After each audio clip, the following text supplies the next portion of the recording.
Bucko, mighty Bucko, hello, and welcome. Welcome once again, you people. A deep dive this time into Hammer House films, connected with the deep state, looking for possible connections. Now, I'm someone who is not really a horror fan. This whole talk came about by a friend who is a truther, who's been on many of the demos. We've kept in touch, and he is like me, a born again Christian. He was a really big Hammer fan, and through his correspondence, just chatting about things, this talk began to formulate, and the desire to actually go back and look at some of these old Hammer classics. Now, for the British people, Hammer House films are something of a national institution. It's a little bit like the Carry On films. You have a set of films that roll on with a certain group of company of actors, and you know what you're going to get. And my remembrance when I was a little boy growing up, they scared me to death.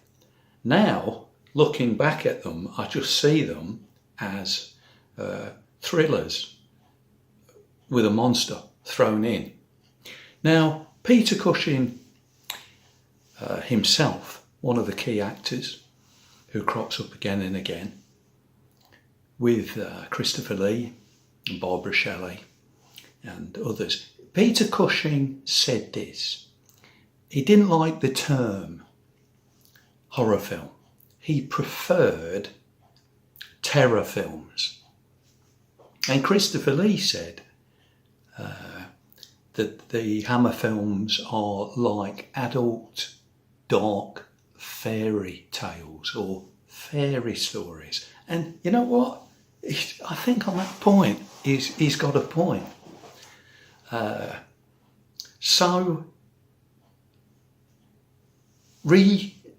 My research for looking at all this is getting hold of the films themselves and viewing them afresh, because some of these I've not seen for donkey's years. And there's just a couple of books that I've delved into. Peter Cushing's autobiography and this one, A Thing of Unspeakable Horror. So, now anybody, since 2020, people who are familiar with my site knows that I firmly believe behind the governments of the world, there are these shadow government, deep state, cabal, bloodline families who run the show. They've got the politicians of the two parties and anyone else in their pocket. They've got the media in the pocket. They stitch up the films. It's all the music scene. They've got it in control, and they pull the strings, and they speak and they communicate through predictive programming. They're big on the numbers because by heart they're dark occultists of the worst sort, and they pull the strings of world events and things. Now, in looking at this talk, asking ourselves the question, are Hammer House films, in that sense, around the same time as the Beatles and that? Is this another psychological thing, conditioning people's mind, sparking interest in certain things? Is it organic? Did it just come about accidentally, or is it planned? So I'm going to bring, to begin with, in this talk, Exhibit A, my strongest piece of evidence to suggest that it has been engineered to some extent. And remember, you don't really need a huge company of people. You just need certain people in power, pulling the strings, bringing certain people in, and the whole thing begins to take its course. So Exhibit A. Right. Let's ask a question now. What do you know about Christopher Lee? Some of you know quite a bit, but what do you really know? Somebody says he played Dracula. Yes, well done, well done. Was that in a Bond film? Yes, you're quite correct. But what do you know about him? The light's beginning to flicker.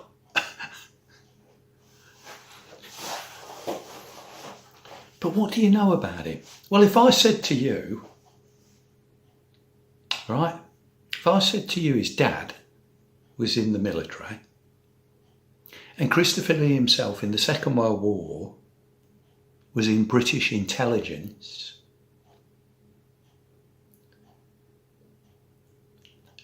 and it was at the Battle of Monte Cassino where there was a lot of bloodshed. He deciphered German messages and things, but he was in the intelligence. That means he can keep a secret or two, doesn't it? On his mother's side is Italian aristocracy. He comes from the house of Carandini that has produced a lot of cardinals and important people. He himself was in the Order of St. John, which was fashioned after the military orders of the Crusades, requiring its initiates to defend the cross and fight the enemies of the papacy, particularly the Ottoman Empire, and to some extent, biblical Protestantism. This is why you tend to see the films often portrayed in a Roman Catholic type of light, with Dracula and these things, with priests and holding crosses to the vampires, and I just put that out there because that's what, when you view these things, that's what you tend to see now. The House of Carandini. He has the bloodlines. He goes back to Charlemagne, the Holy Roman Empire. Whoa! Oh, hold on to your seats. Frederick I, Barbarossa, granted the House of Carandini the title to become counts and to bear a particular coat of arms. I think they won a particular battle with the help of a Carandini, the right to be called a count. Yeah. He could speak, well, he went Wellington College, he could speak, obviously, English, his mother's language, Italian, French, German, Spanish, Swedish. He knew the King of Sweden. He could speak Russian, and he even played Rasputin the Mad Monk.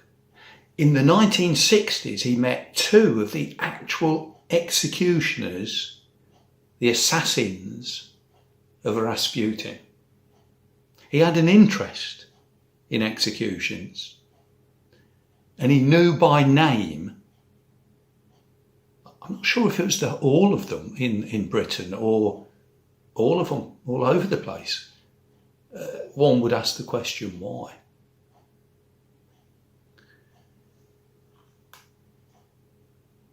So, he could speak Chinese and Mandarin.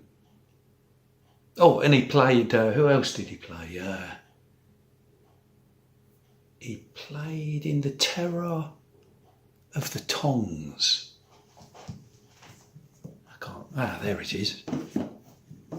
There's the chief, villain. And he also played 5 other parts in Fu Manchu, the arch criminal. He played various dark occultists, Satanists, pagan priests. I know you can be typecast, but goodness me. All those things considered, he is part of the establishment. If anyone can't see that, they can't see nothing. This individual. Now, did he just happen to come along to Hammer House, and at that time? Or was he placed there? So, we shall commence and have a deep dive into this subject. Can't cover everything, it's going to be a long talk, but here we go. And we'll begin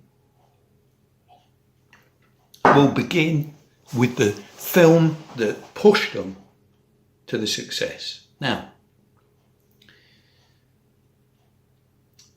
Hammer House Films. We'll come to a little bit of it later, of a brief history of it. But Hammer at their peak, at the classic Hammer, you're looking at, just before mid-50s, but then by 1957, we have the classic blockbuster, The Curse of Frankenstein.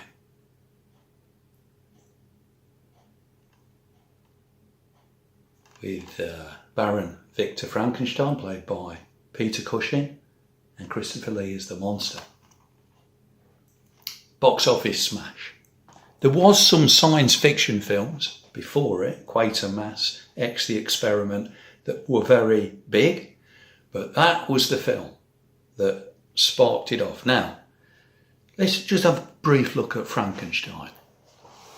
Mary Shelley's book. She lived 1797, 1851. Now, she was the author of the book Frankenstein.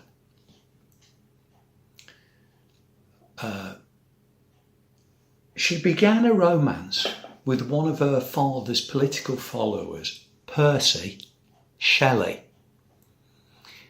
They married in 1816 after the suicide of Percy Shelley's wife Harriet. She had 4 children. 3 died at birth. The 4th was a son called Percy Florence Shelley. In 1822, her husband drowned when his boat sank. So there's disasters everywhere. She's got this chap whose wife has done herself in. He himself is drowned in a boat accident. And she dies in 1851 of a brain tumour, aged 53. Now, Percy, her husband, was cremated on the beach. He was washed up on. But his heart did not burn. It was possibly calcified from an earlier tubercular infection. The heart was preserved in spirits of wine. It was buried with a piece of his jawbone in a family plot. This sounds, to me, it has touches of the actual Frankenstein. Cutting hearts out and put them in liquid bottles, jawbone added in and buried in the family.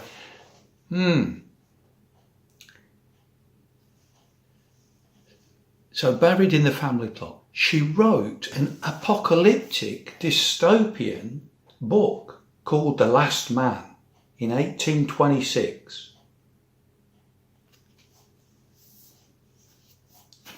It concerns Europe ravaged by a plague pandemic in the late 21st century. Yeah. Mary Shelley states that in 1818 she discovered in a cave near Naples prophetic writings painted on leaves by the Cumean Sibyl. She says she edited these writings into the narrative of a man living at the end of the 21st century commentary in 2073. Yeah, the Cumaean Sibyl was the priestess presiding over the Apollonian oracle at Cuma. Now, question, was Mary Shelley involved in the occult? I think you know the answer to that one. Now, I find it of interest that along with Peter Cushing and Christopher Lee, the actress Barbara Shelley features. Marvellous actress. Don't think she were related, but the name Shelley crops up. Also, in the Hammer film, The Abominable Snowman, made exactly around the same time as The Curse of Frankenstein,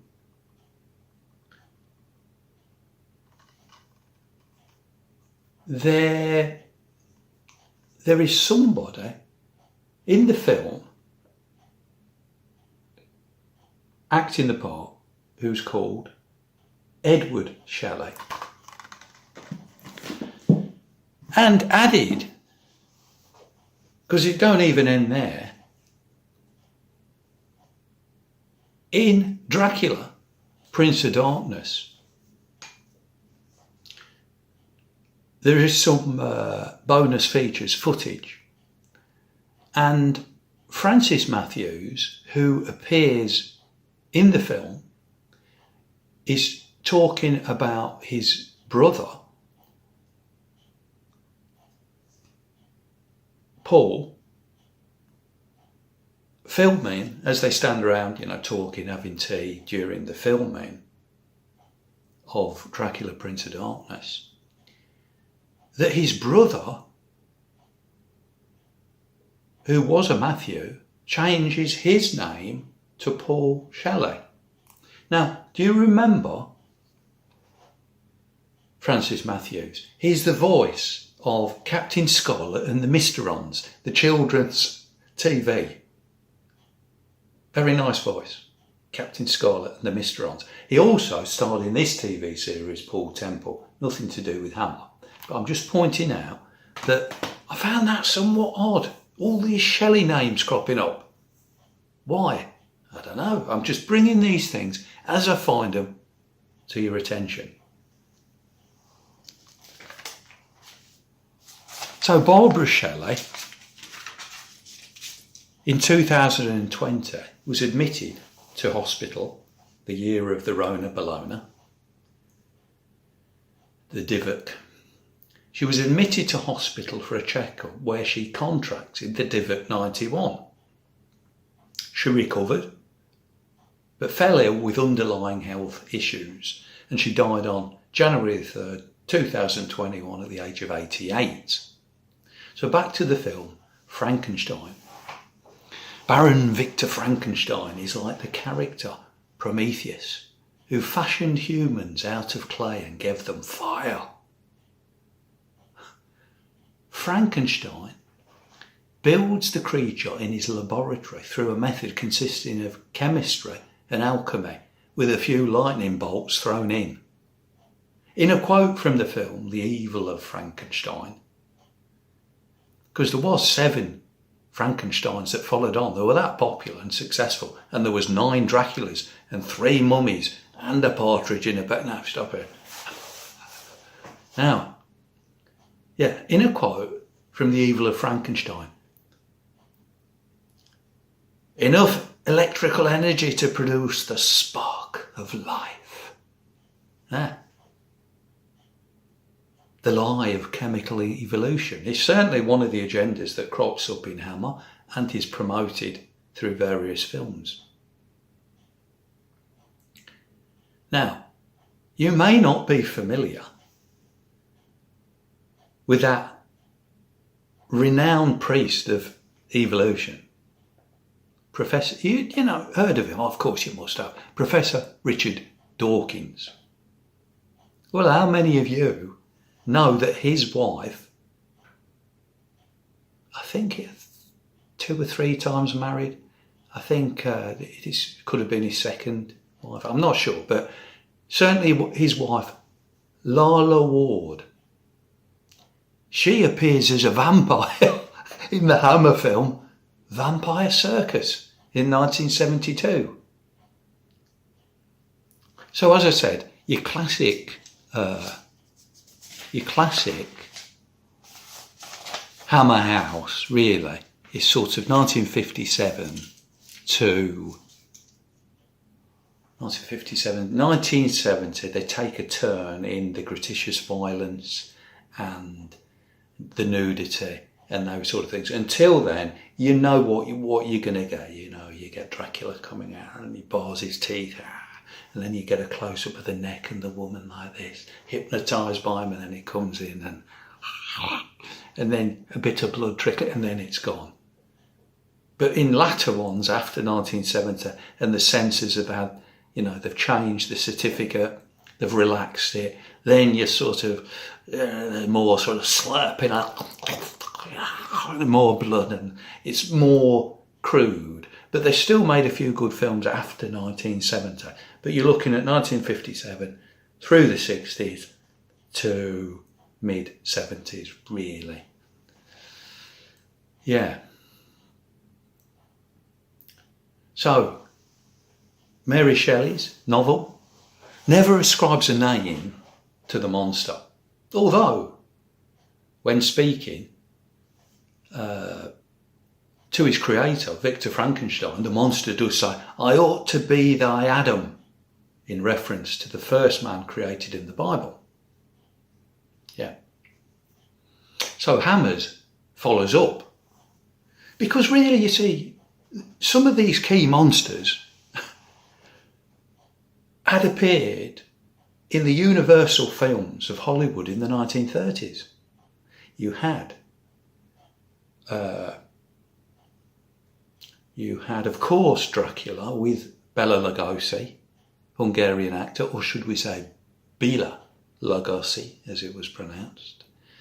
Boris Karloff, of course, was in as the monster, Frankenstein. And he played in The Mummy. Lon Chaney Jr. Would play as the Wolfman. That's correct. And of course, all of these monsters were revived because they were successful, with other monsters thrown in, like The Curse of the Werewolf. Oliver Reed had a fantastic performance. How many know that Oliver Reed was in quite a number of Hammer's films in the early days? So, they follow up the huge box office success with another great big blockbuster based on Bram Stoker's book Dracula, which itself is based around the real known figure Vlad the Impaler, Vlad the third, Dracula from Romania. He became, in real life, a member of the Order of the Dragon. In modern Romanian, Dracul means the devil. He was also known as Vlad Tepes or Vlad the Impaler, which was his favourite form of execution. The Order of the Dragon was a society for monarchical chivalric order for selected higher nobility and monarchs, founded in 1408. In Hammer's Dracula, Prince of Darkness, the visitors say to the servant in the castle, "Well, who was your master?"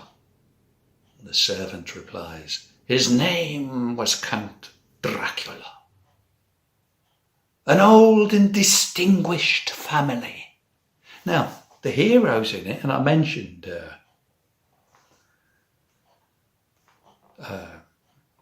Francis Matthews, they're called Charles and Diana. And something interesting to point out is that Christopher Lee was knighted by the then Prince Charles, who becomes King Charles. Bearing in mind, Christopher Lee is from the House of Carandini, the right to become a count, and he plays Count Dracula, and he's knighted by the man by his own confession is related physically to Vlad the Impaler. Prince Charles. Knights. Any good? Knights. Christopher Lee. You can't make it up, it's... Oh dear. Oh dear. Now, while we're on the subject then, right, of the royals and the elite cabal families and how they go, it's very important to them, the solstices, the equinoxes, the dates, all these things we don't take that much interest in. They do, and I've said this over and over again on my videos. They take it extremely serious. Prince William, all right, the heir to the throne after Charles, was born on the summer solstice, June the 21st, 1982. Diana was induced to give birth. Now, the story in the mainstream media was that this clashed with Charles's polo. And if you believe that they're going to induce her because of a polo match, then we really are. We've lost the plot. But anyway, Kate Middleton was born on a total lunar eclipse, 9th of January, 1982. Now, keep that all in mind when we look at the birthdays of Christopher Lee and Peter Cushing. Christopher Lee shares the same birthday, May the 27th, as Vincent Price. Now, I'll come to him in a minute. Christopher Lee, born 27th of May 1922. Vincent Price. On the other side of the pond, who his ancestry comes from the first male child born on the Mayflower in the harbour. He comes from that colonial Massachusetts type of lineage. He has that voice as well that is sinister, very... Anyway, he's not necessarily associated with Hammer, but he was doing his own thing at the same time, mid-60s, with Roger Corman in the Edgar Allan Poe horror classics. And is in his own right known for horror films. Pit and the Pendulum, The Raven, The Fall of the House of Usher, loads of films. Now, Peter Cushing, when was he born then? Well, not on the 27th, but on the 26th of May.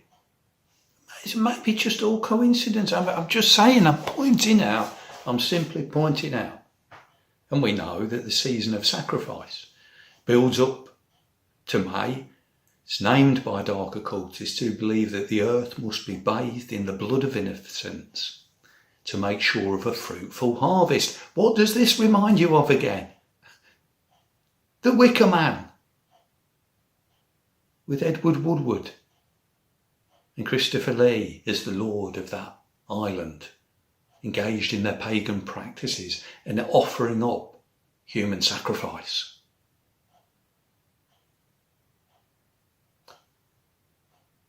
May Day, bank holidays, maypole dancing, distress, Mayday, mayday. There's many things. You could do a talk in itself.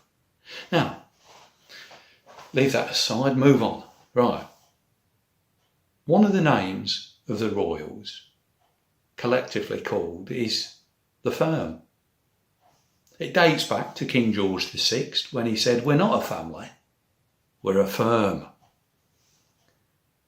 And by the way, those London gangsters, the Krays, Ronnie and Reggie Kray, referred to their gang as the firm.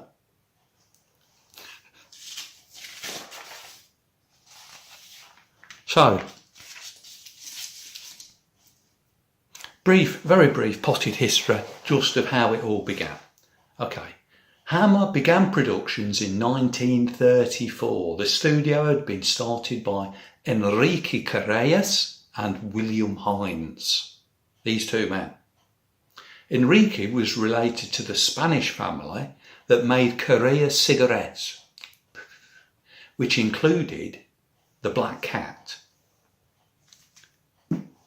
And Hammer made a film with a black cat called The Shadow of the Cat in 1961.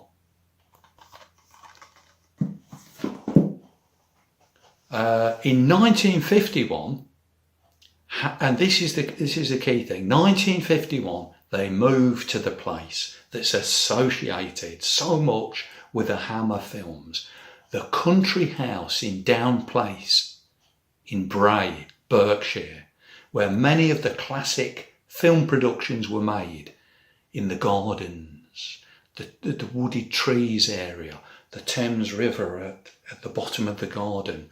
All these sort of outdoor locations were used to give that Hammer feeling. And it works so well.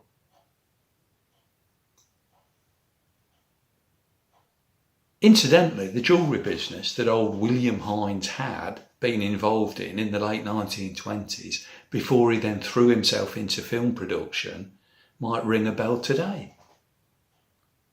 It was continued by another branch of the Hines family and is known as H. Samuel. You would have seen them on most high streets around the country going back a few decades. And at Windsor we have what? Eton College, where many of the elites go for their education before they take their positions of power around the country or the world. If I can find it here,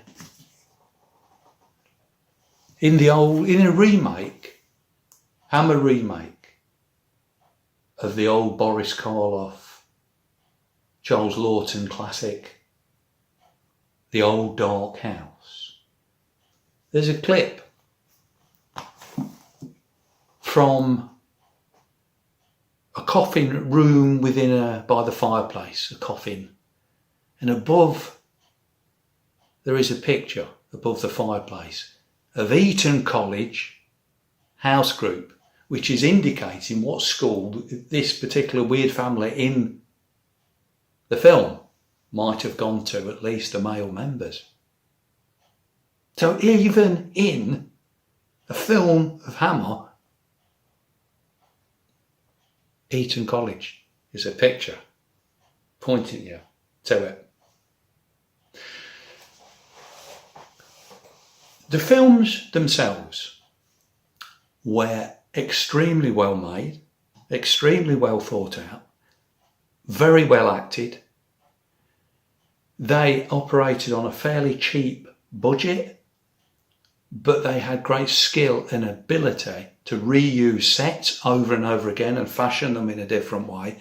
The costumes were absolutely amazing. And as I say, the acting was first rate, and they had some great repertoire of people they used again and again who would crop up. So getting back to the Dracula and vampires, there was 9 Dracula films in total, And there were many other Hammer vampire films. There was even one called Countess Dracula in 1970 with Ingrid Pitt. And that was, she plays a really good part, based on the notorious Hungarian Countess, Elizabeth Bathory. And a number of films have a Dracula type in the character of Count Karnstein, another Dracula type of count. There's 2 or 3, I think, of those with that name in it. Captain Kronos, Vampire Hunter, 1974, Twins of Evil. Have your ongoing themes, devil worship. And funnily enough, the opening credits of that one sounds just slightly reminiscent of a spaghetti western. That sort of sound, you know.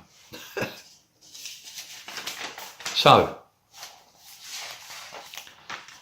let's have a bit of a delve into Peter Cushing. Okay, so I've read this book all the way through. Peter Cushing's autobiography. Right, now I'm going to read a clip from clip from the book. He says this. Let's get some light on it. He says, nowadays, Peter Cushing says, he says, violence and corruption in one form or another are taken for granted. And man seems bent upon his own destruction, morally and physically.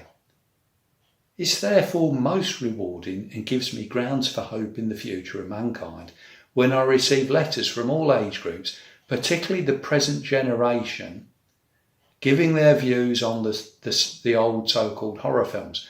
One and all prefer them to their modern counterpoints, especially the vintage Hammer and Amicus Productions. Amicus was another group, film company, doing similar type of horror as Hammer. Yeah, they got hold of Peter Cushing and Christopher Lee and others and would use them. So you slightly got confused, is this a Hammer or an Amicus? But yeah, you soon know when you see the credits. Anyway, he says,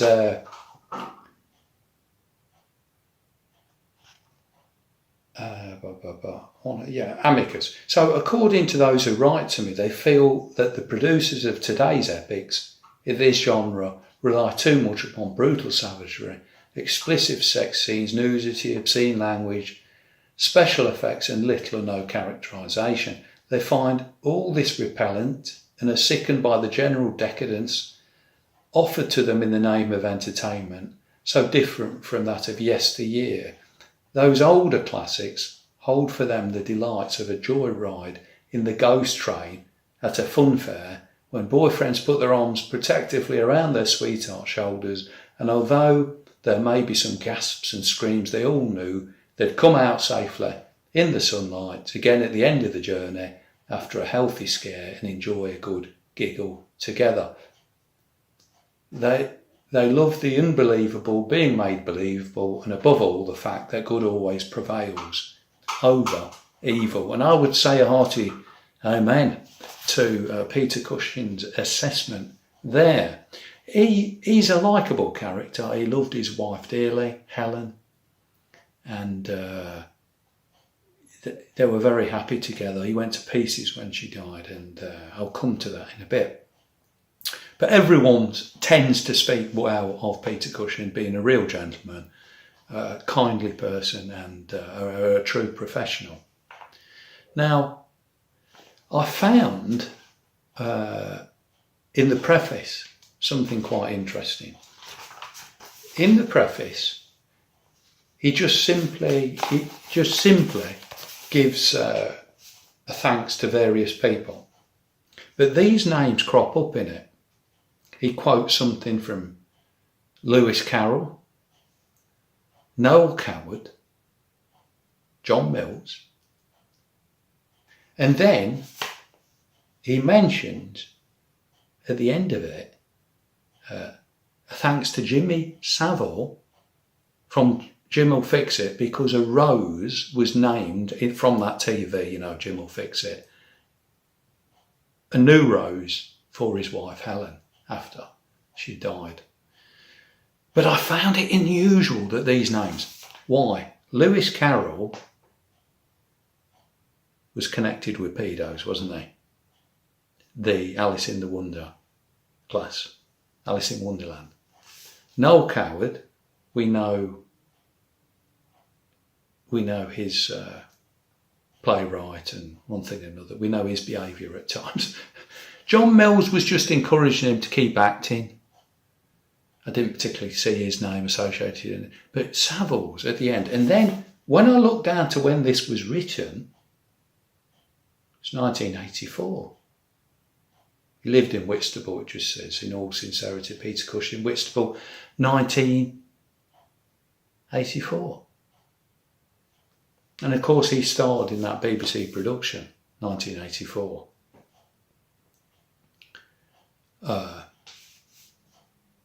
In the first chapter, his mother dressed him in, where are we? Dressed him for years as a girl. Peter Cushing's father, George Edward, was of upper class and was reticent to share any information regarding his ancestry. His mother was of lower, middle class.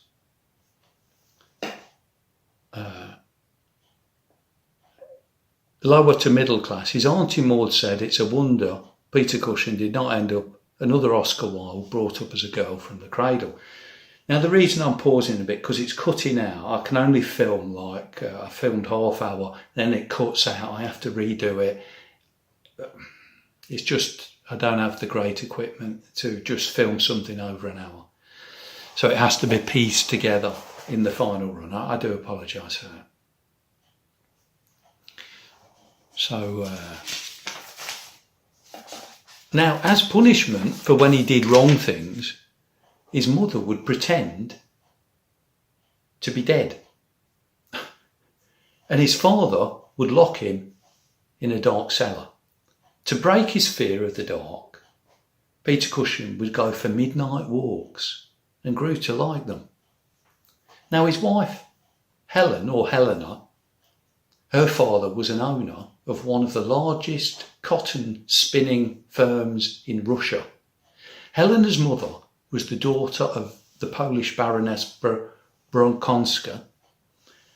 Helen was born in 1905 in St. Petersburg, the home of the Tsars, isn't it?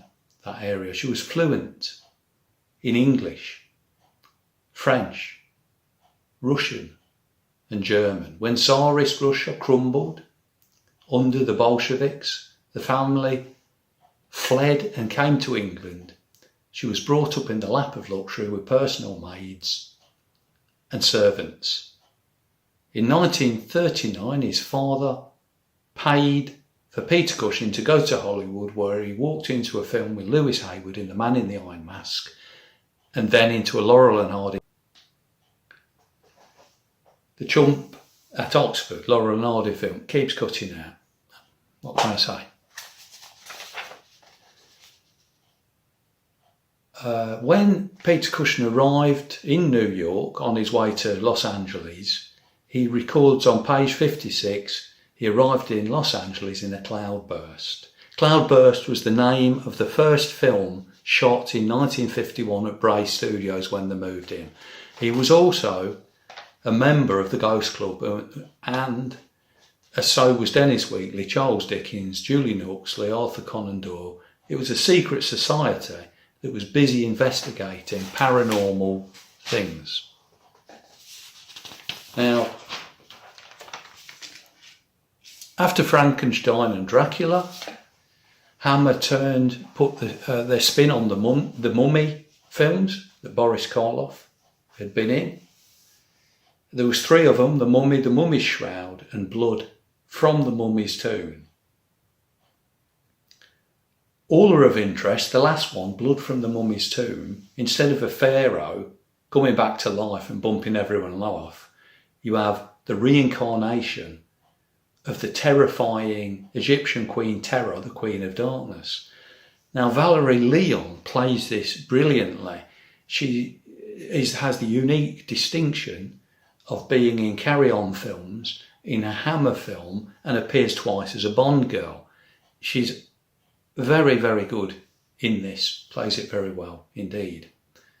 The film was based on Bram Stoker's Jewel of the Seven Stars, but there was a bad jinx on the film because as it went into filming with Peter Cushing, his wife was terminally ill and he had to leave the film and be replaced, and then his wife died 3 days later. And then a young man from the arts department was killed when his motorbike crashed. And the third tragedy was the director, Seth Holt, after a dinner party, turned to his wife and says, "I'm going." And he had an heart attack and died. Michael Correas took over the last week of shooting. Hammer saw to it that he was sent off in style, as one of the original hearses used in every single Dracula film was used. Yeah, and none of these things with the mummies is surprising. As I said, the Cabal, the dark occultists, they're into the religion of Thelema, Aleister Crowley, sun god worship, Ra and all that. They're into all that.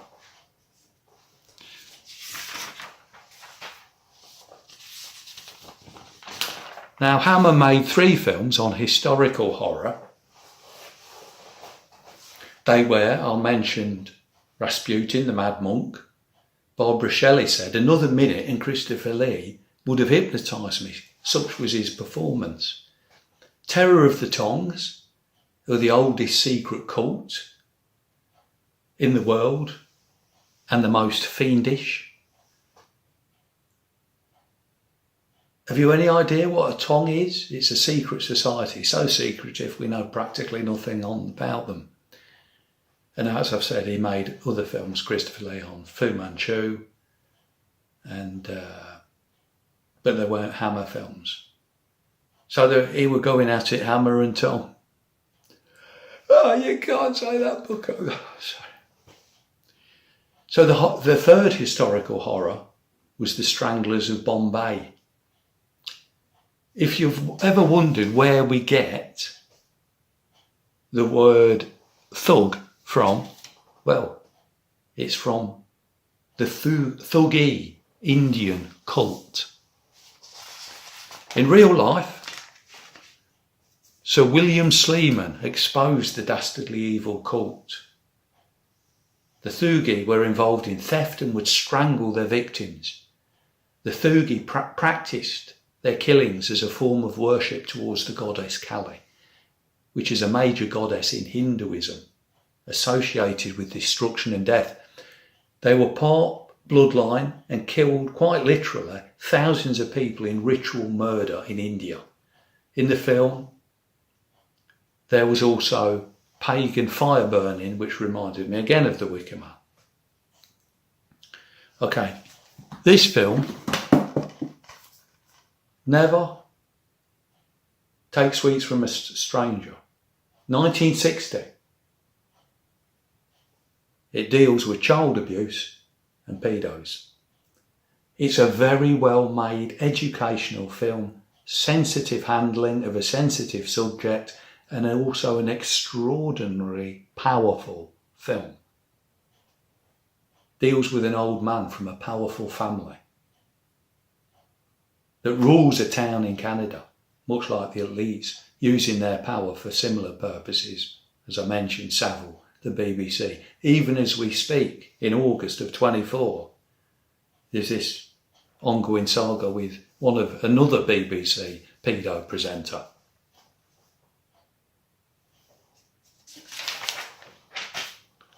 Yeah. So, with regards to Savile, we know that he was a provider of children for the elites. He was invited by Charles into the inner circle of the royals. 2 princes were associated with pedos. Andrew with Epstein, Charles with Savile. It's also known that Lord Mountbatten was into various things. There's a lot of other men in Margaret Thatcher's cabinet, etc. And yeah. So toffs, the rich, are depicted not in a good light in Hammer's films. They're often seen as proud, haughty, evil, lawless, sneering, arrogant in such films as The Reptile, Frankenstein Created Woman, the character of Lord Darcy in The Phantom of the Opera. Is this an honest appraisal of many of the high-ups in positions today? Like ex-Prime Minister Boris Johnson, when he was in the Bullingdon Boys at Oxford, how he would burn £20 notes in front of the homeless. And it's a measure of interest how the English voice associates itself to these sinister characters in horror films.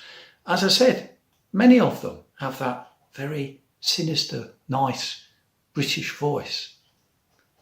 Christopher Lee, Peter Cushing, Vincent Price, Boris Karloff, etc.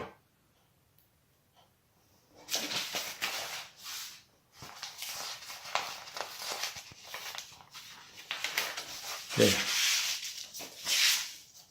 We have a film called The Hands of the Ripper, based on Jack the Ripper. And there's a supporting actor who appears on a regular basis in Hammer films called Michael Ripper, who's actually very good in it. In The Man Who Cheated Death, yes. Man Who Cheated Death, and the two, where are they? There we are.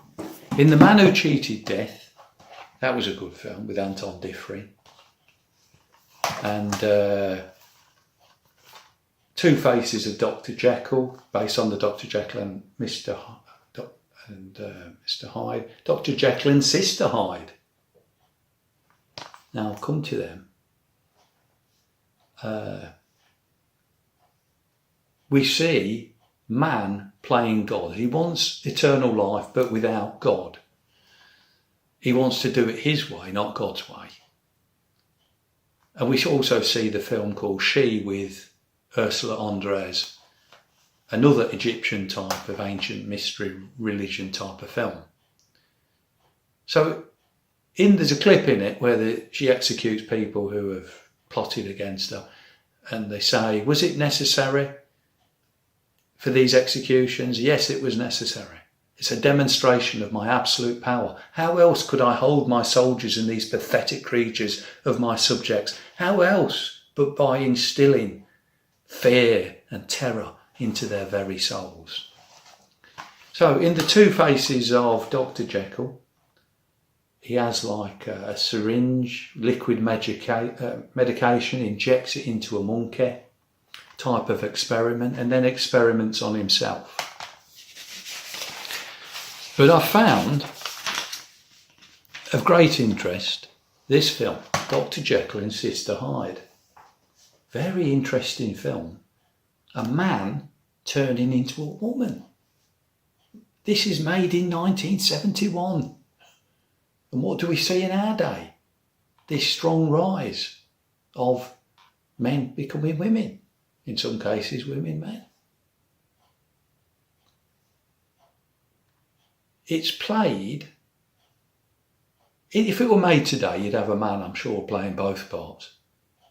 But Martine Beswick gives a fantastic performance as Sister Hyde. And she actually looks like the sister of Ralph Bates, who plays Dr. Jekyll. Yeah. Quote in it. Quote, antivirus, the universal panacea, one virus to combat 20 diseases. Quote, an elixir of life. Quote, the insect you recall was male before I treated it. You mean it changed its sex? I invested it with female characteristics. And there was also a clip in the mortuary where a mortuary attendant becomes, as it were, possibly into necrophilia because he says, I found that one, meaning this particular young lady who's dead. I'm very fond of that one, he says. Now, all this is reminiscent of the Savile stuff. Yeah. Interesting film. Okay, Satanism, devil worship, witchcraft, human sacrifice, they crop up again and again in Hammer films. Dennis Wheatley's The Devil Rides Out, and To the Devil a Daughter, and the film The Witches. So, this one, To the Devil a Daughter, right? I think it's 1970 something, early 70s. This film, for me, sums up who Christopher Lee actually really is. In real life, he plays Father Michael Rayner, an excommunicated Roman Catholic priest and devout devil worshipper. Richard Widmark plays John Verney, an occult writer with a new book out called The Devil Walks Amongst Us. And Natasha Kinski, 15 years old at the time, plays the girl to be offered up in sacrifice called Catherine. Now the film is very disconcerting. It has a real aura of evil about it. The father in real life of Natasha Kinski was an actor called Klaus Kinski, a very demonically troubled man. He died of a heart attack, and Natasha and her sister refused to attend his funeral. When Natasha Kinski was asked about the sexual abuse by her father, Klaus Kinski, she confirmed he had tried this with her but did not succeed. She said he was no father. 99% of the time I was terrified of him. He was so unpredictable that the family lived in constant fear. Had he lived, she hoped to have him put away behind bars for the rest of his life, and was glad that he was dead. Now,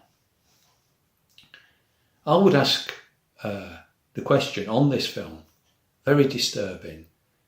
She was 15 years old at the time. Her father, Klaus Kinski, allowed her to be in this film where she disrobes with full frontal nudity in the scene where she's going to be offered up with Christopher Lee as the priest. How come nobody has said nothing? How come Christopher Lee has said nothing? Unless he's very happy and familiar with these sort of things. Something strange in this film. To me, it sums up his Roman Catholic side as the priest. But that darker, it raises really the question, is he himself a Satanist?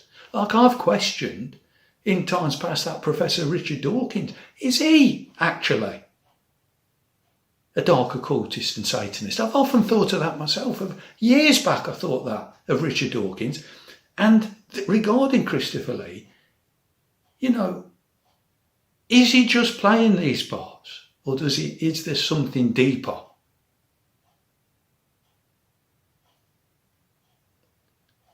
They said to him in an interview on YouTube, it's been rumoured you have 20,000 books on the occult. He says, I'd have to sleep in the bath. He says, I've got maybe 5 or 6. Now, did he mean I've got 5 or 6 individual books or 5 or 6,000 books? I don't know. It's the way you phrase it, isn't it? I don't know. Many actors on the set of The Devil Rides Out state that Christopher Lee at heart was a serious soul and that the film meant a great deal to him. Why? Why did he take no salary for the Wicker Man part? He wanted it that much.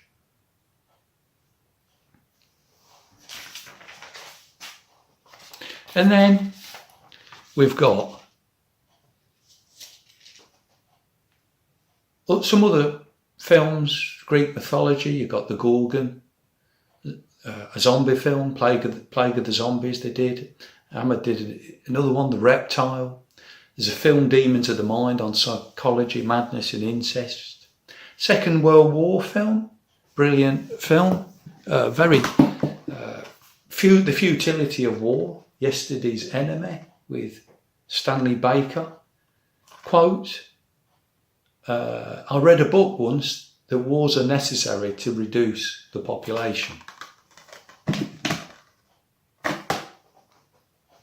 And then they made loads of psychological thrillers after Hitchcock's famous Psycho. They did loads of really good thrillers, one of the best ones, I think, was with Oliver Reed, Paranoia. All sorts they did. Betty Davis, The Nanny, Fear in the Night, Maniac, The Damned, Full Treatment, Snorkel, Taste of Fear, Crescendo, Hysteria. Loads of psychological thrillers. They also, in 1980, did a TV series for television. And I've only seen a couple of them.